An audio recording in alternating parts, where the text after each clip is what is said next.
This video is part 6 in a series of narrated videos to accompany my A-level chemistry speedrun series of shorts. So in these videos I'm going through the exact same exam questions but just a little bit slower, a little bit more detailed, and narrating my thought process in case that is more useful to you than just the speedrun on its own.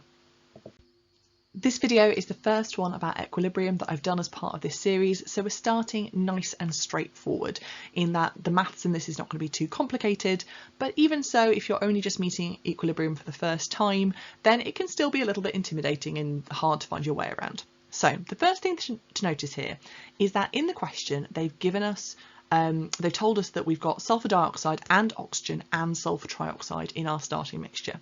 Now that is really important because in a lot of equilibrium questions you're going to be given the moles of one thing and have to use that to work out the moles of another thing. So say we could tell you how much sulfur dioxide was being used in the reaction, and from that we could conclude how much oxygen was being used in the reaction.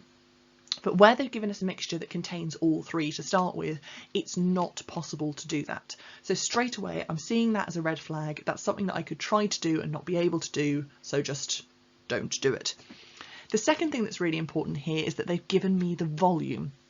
So a real trap that people fall into is they write their lovely Kc expression and then they come to do the calculation and they do it with the number of moles rather than with the concentration.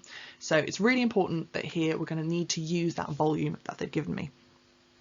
And then I'm also noting that the moles they've given me of sulfur dioxide and sulfur trioxide are both given to 3 significant figures. So even though the question doesn't explicitly tell me to, that means that there isn't going to be specifically a mark for rounding to 3 significant figures, but if I round further than that, if I only round to 2 significant figures, then I'm not going to get all my marks. So just watch out for that one.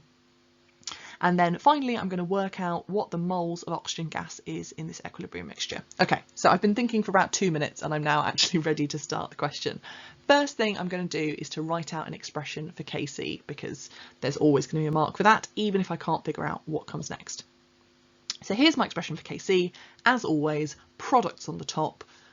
Coefficients are the powers, so there's 2 moles of sulfur trioxide in my equation, therefore the concentration of sulfur trioxide is squared, and it's really important that we're using square brackets.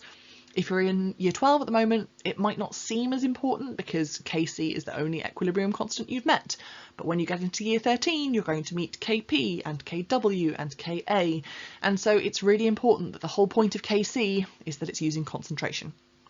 So once I've got that, I need to rearrange this to make oxygen the subject.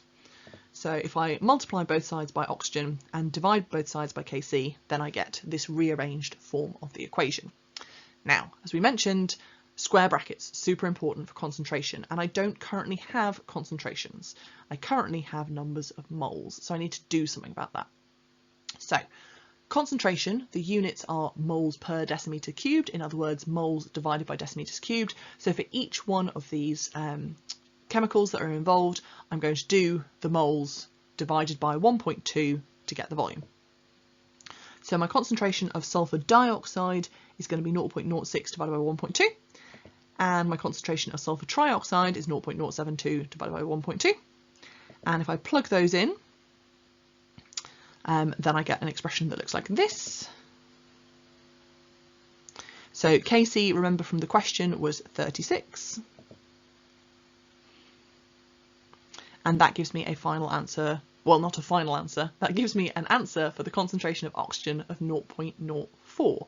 Now that's great, but concentration isn't what they've asked me to figure out for the question. They've asked me to figure out the number of moles. So I know that the number of moles is concentration multiplied by volume, so I'm going to multiply my 0.04 by 1.2 to get 0.048 moles, and that is my final answer. And then, just to be on the safe side, because they've given me the different numbers of moles to 3 significant figures in the question, I'm also going to give my answer to 3 significant figures.